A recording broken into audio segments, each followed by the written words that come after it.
सबसे पहले अपने शिव गुरु के चरण के प्रणाम करतनी, मैया भवानी के चरण के प्रणाम करतनी, स्वर्गीय हरिंदर भैया के चरण के प्रणाम करतनी, स्वर्गीय शक्ति स्वरूपा नीलम दीदी के चरण के प्रणाम करतनी, कथा सुनने वाला समस्त गुरु भाई बहन के चरण के प्रणाम करतनी। हमारे प्रणाम स्वीकार करें, हे महादेव जी स्वीकार करें।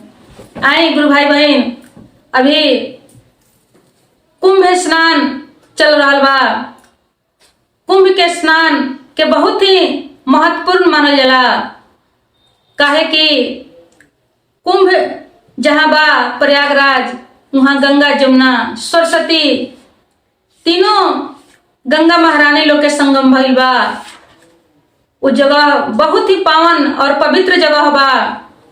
आज देखें लाखों लाख लोग डुबकी लगावे जा रहल बा, लेकिन आए एगो छोटा सा सास बहू के कथा बा। देखें एक कथा से सुने के मिली कि जे गंगा में डुबकी लगावे गइल बा, कुंभ नहाए गइल बा, केवल कुंभ के लाभ जौन बा, फल जौन बा, जे वहां जाके डुबकी लगौले बा केवल ओकरे मिलेला कि जे तन से मन से घर भी स्नान करता ए समय में ओकरा भी मिल सकता। ताई बड़ा ही ज्ञानवर्धक कथा बा, अद्भुत बा। इस सास बहू के गंगा कुंभ गंगा स्नान से आई बहुत कुछ सीखे के मिली। देखिए गुरु भाई बहन, एगो गांव में एगो परिवार रहे। वो परिवार में सास ससुर बेटा पतोह पूरा परिवार एकदम सुखी रहे, परिपूर्ण रहे, बड़ा व्यवस्थित परिवार रहे, अच्छा ढंग से परिवार चलत रहे, सब कुछ ठीक ठाक रहे। अब सब समय एकदम ठीक ठाक चलत रहे। यह कुंभ स्नान के समय आ गई। कुंभ स्नान के समय में सास जौन रहली, सास थोड़ा सा दुष्ट स्वभाव के रहली। पतोह जौन रहली वो एकदम सीधा साधा निर्छली रहली। सास उनकर बहुत उनका के सतावस, लेकिन फिर भी पतोह जौन रहली सीधा रहली। सास के बात के कोनो दुख कोनो अफसोस ना रहे, उनका माइंड में ना रखोस। उससे वो परिवार जौन रहे एकदम ठीक ठाक चलत रहे। काहे कि परिवार में जब एक आदमी में सहनशीलता हो जाला, एक आदमी सहेला, तो परिवार में कोनो भी गड़बड़ी ना होला, कोनो टेंशन किचकिच ना होला। वो परिवार सुख से रहेला, सुखी चलेला। यदि एक आदमी केहू के में समझदारी हो जाए तो परिवार में कोनो किस्म के खुरापाती ना होला। तो ठीक वही तरह परिवार रहे। सास बांगट रहली, लेकिन पतोह जौन बा एकदम सीधा साधा भोली भाली रहली। उससे वो परिवार एकदम सुखी रहे। अभी कुंभ स्नान के समय जब आयल तो ये बूढ़ा बूढ़ी दोनों जने अपना घर में सलाह करता लो कि हमने के ये साल चल जाओ कुंभ के स्नान करे प्रयागराज, हमनियों के चल जाओ, बहुत लोग जाता, हमनियों के चल जाओ। तो इनकर पतोह जौन रहली, इनका मन में विचार उठल कि शायद हमर सास हमरो के कहती तो हमहू चलती। हमरो मन में बड़ा इच्छा बा कि हमहू चल के कुंभ के स्नान करती। काहे कि कुंभ के महिमा सब केहू जानता, कुंभ के स्नान के गुणगान सब केहू करेला। आई बड़ा भाग से कुंभ के स्नान मिलेला। तो ही से इनका मन में रहे कि शायद जाता लोग तो बढ़िया बा, हमरो के ले चलित लो तो हमहू कुंभ के स्नान करे जैती। लेकिन ये सास जौन रहली अकेला ही अपन दोनों बूढ़ा बूढ़ी के प्लान बनौली कि हमने के दुई आदमी जाई। जब पतोह देखली कि हमरा के सास नहीं कहत तो डराते डराते एक बार कहली कि ए माँ जी, हमार विचार बा, हमार इच्छा बा कि हमहू कुंभ नहाए चलती। हमने के सब परिवार साथे चल जाई तो और अच्छा होई, बड़ा बढ़िया लगी, हमरो के बुला के ले चली। उनकर सास उनका के झाड़ झपेट दिली, कहली कि तू कुंभ नहाइबू, यह बुद्धि बा, यह विचार बा तोहर कुंभ नहाए वाला, तोहरा ऐसा लोग के कुंभ स्नान से कोनो फल नहीं खे होखे वाला, चुपचाप घरे बैठ के काम करो, कुंभ नहाए जाइए, कुंभ नहाए जाइबू तो घर के सारा काम के करी।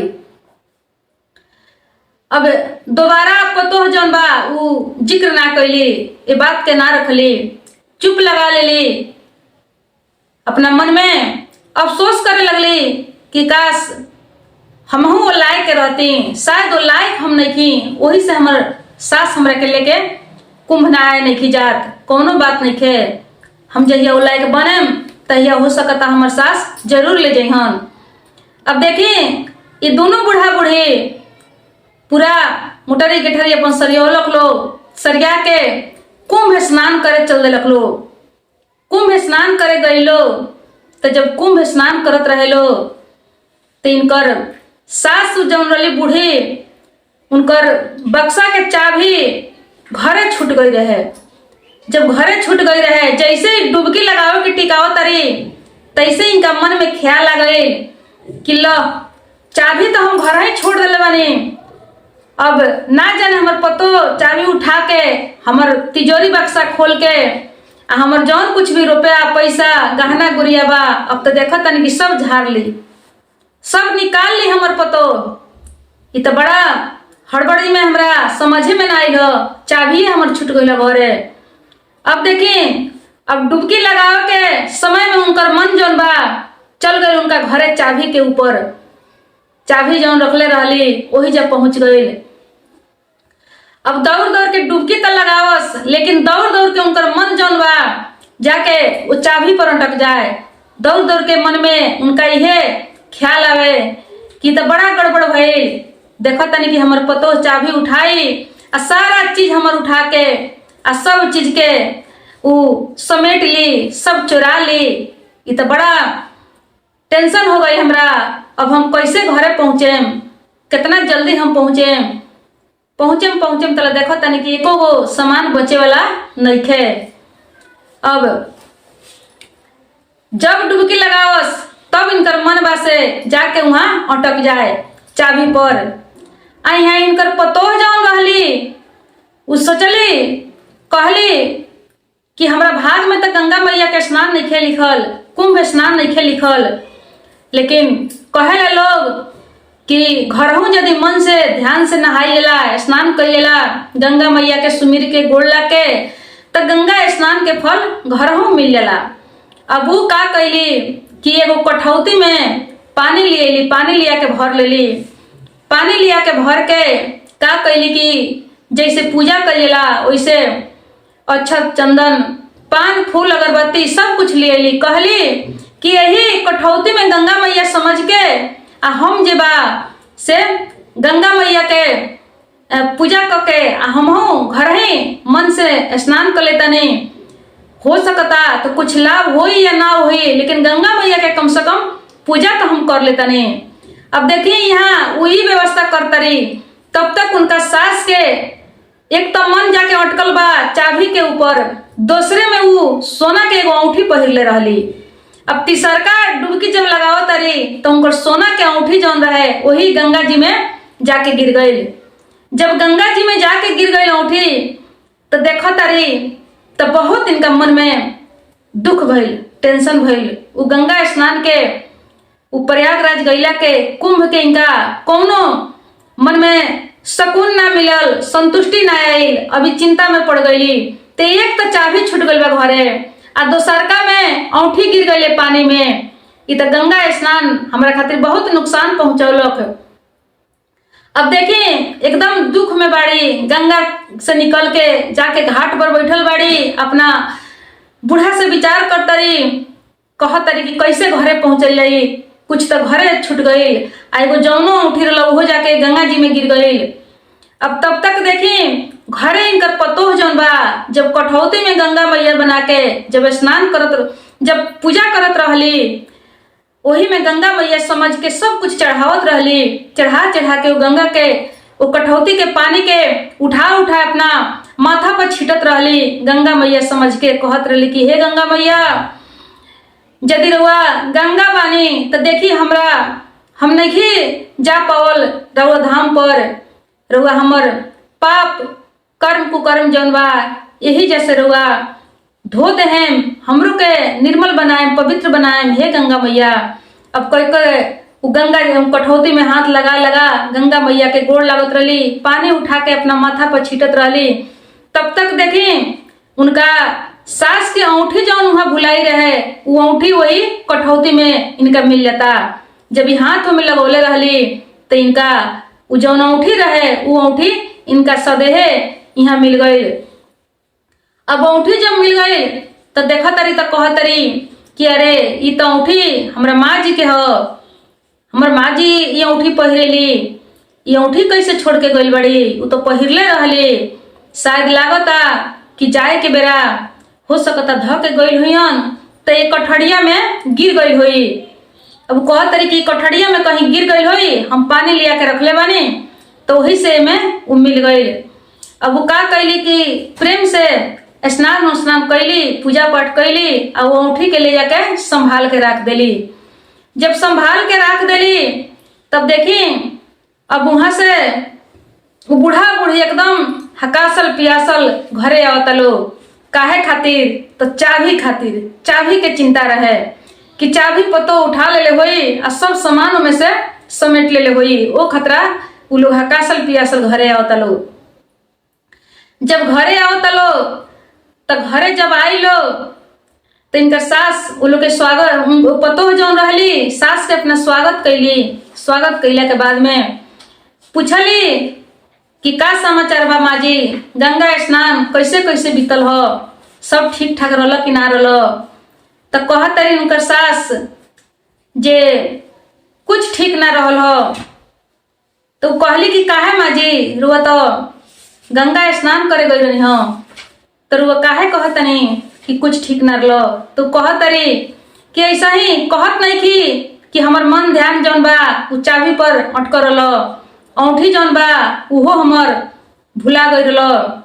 अब खाली कहस कि कुछ ठीक ठाक नहीं थे। तो इनकर पतो जौन बा गईली घर में आ जाके वो औंठी जौन रहे वो औंठी ले अली। जब औंठी ले अली तो कहली के माँ जी, हई औंठी रहुआ छोड़ के गई रही हो, कहाँ धके करके गई रही हो, सोना के औंठी रहुआ ऐसा ही ऊपर झापर धके चल गई रही हो। अब तो वो औंठी देखा तारी सास तो एकदम चकित हो गई, चिहा गई। काहे कि वो औंठी पहिर के गई रहली, गंगा में स्नान करत रहली, तब तक उनका हाथ में वो औंठी रहे। अब पूछली के बहू, ए दुल्हन, ये औंठी तहरा कहाँ मिलल हो, ये औंठी तो हम पहिर के गई रही हो। कहली कि ना माँ जी, ये औंठी तो घरे रहुआ छोड़ के गई रही हो। तो कहली कि ये औंठी तहरा मिलल हो कहाँ। तो कहली उनकर पतो कि माँ जी देखी, हम कठौती में एगो पानी रख के आ गंगा जी समझ के स्नान पूजा करत रही, स्नान करे खातिर कहनी कि हमर सास बड़ा भाग्यशाली बड़ी, पुण्य के काम कैले बड़ी कि गंगा स्नान करे गई बड़ी, आ हम बहुत पाप कैले बानी कि हे गंगा मैया राउर स्नान हमरा नइखे लिखल, हमरा भाग्य में नइखे। हमर माँ जी कितना अच्छा बाड़ी, कितना पुण्य के काम, कितना धर्म के काम कैले बाड़ी कि गंगा स्नान करे गई बड़ी। हमरो थोड़ा सा ये पूजा ये स्नान घर ही हम करतनी, रउआ स्वीकार करें। इहे कह के हम कठौती में गंगा मैया के गोड़ लागत रही, पूजा करत रही। तो वही समय में जब एक कठौती में हाथ लगौनी गंगा जी के दर्शन खातिर, तो यही कठौती में हमरा ये औंठी मिल गई। अब देख के सास छकित हो गईली, कहत तारी कि बहू देखो, एकरे के कहल जाला कि मन चंगा तो कठौती में गंगा, मन चंगा तो कठौती में गंगा। देखो बहू, तोहर मन चंगा बा, तू पवित्र बाड़ू, निर्मल बाड़ू, हम तोहरा के समझ नहीं पौले। हम कुंभ में जाके भी गंगा स्नान, गंगा के लाभ हम ना पौनी, हमरा कोनो फायदा ना भइल। लेकिन तू घर बैठल गंगा के स्नान तू कर लेलू, गंगा मैया के तू कृपा पा लेलू। काहे कि देखो ई जौन औंठी तोहरा मिलल बा, ई औंठी हम पहिर के गई रहनी, आ ई औंठी गंगा जी में गिर गई। देखो, सबसे पहले तो हम जब डुबकी लगावे के सोचनी तो हमार मन में पाप उपरज गई, पाप चले लगल। काहे कि हम अपने बक्सा के चाबी घरे छोड़ के गइल बनी, आ वही में हमार मन अझुरा गई कि यदि हमार पतो उ चाबी देखी तो चाबी उठा के हमार सारा गहना सोना चांदी रुपया पैसा सब झाड़ ली, उठा ली, हमार तिजोरी खाली कर दी। हमरा मन में पाप उठे लगल, पाप चले लगल कि हमार पतो सब गहना गुड़िया हमार झाड़ ली, सब कुछ निकाल ली, सब कुछ हमार झाड़ के हमरा के सुना सुना बना दी। हमार मन जौन बा ओ स्नान में ना रहे, हमार मन जौन बा चाबी पर आके अटकल रहे। बताओ, हम गंगा में स्नान करत रहनी, लेकिन ध्यान ही मन जौन बा उ घरे आके पहुंचे रहे। आ तू घरे रह के एगो कठौती में गंगा जी के स्नान करत रहलू तो तोहर गंगा में मन रहे। हमरा प्रति तोहर कितना मन साफ रहे, हमरा बारे में कितना अच्छा सोचत रहलू कि हमर सास धर्मी बाड़ी, भाग्यशाली बाड़ी। आ हम तोहरा के कैसन समझत रहनी कि हमर पतो चोरिन बिया, हमर पतो के जब चाबी मिल जाई तो सब कुछ चुरा ली। तो देखो बहू, तू घर बैठल गंगा स्नान कर लेलू, गंगा के पुण्य तोहरा प्राप्त हो गई। गंगा मैया के तोहरा साक्षात दर्शन भइल बा। गंगा मैया इस साबित करावे खातिर हमार ओ गंगा में के गिरल, ओ प्रयागराज के गिरल औंठी तोहरा के लिया के दिले बड़ी, साक्षात ई साबित करौले बड़ी। ई साबित यदि औंठी तोहरा ना मिल रही तो हमहू विश्वास ना करती, हमहू तोहर गुण तोहर खूबी जौन बा ओकरा के हम ना समझ पौती। तो गंगा मैया साक्षात ई विश्वास करावे खातिर, ई देखावे खातिर ई साबित कइले बड़ी कि मन चंगा तो कठौती में गंगा, मन चंगा तो कठौती में गंगा। आ मन चंगा ना होई तो पानी में वो गंगा जी में 100 बार डुबकी लगावल जाई तो डुबकी लगावला से कुछ ना होई। तू घर बैठल गंगा स्नान कर लेलू, लेकिन हम उतना दूर जाके उतना पैसा खर्चा करके कुछ ना करनी, सब बेकार हो गई, सब जियान हो गई। उनकर सास उनका से कहली, अपना पतो के गले लगौली।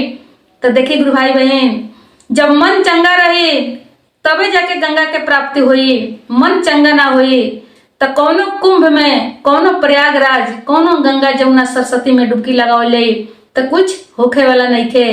काहे कि जब वैसा रही गंगा के डुबकी लगावला से पाप धोआए वाला रही तो पाप करके साल में एक बार जाके गंगा स्नान करके लोग अपन पाप धो के डाल के वही जा गंगा मैया में सौंप के चलाई।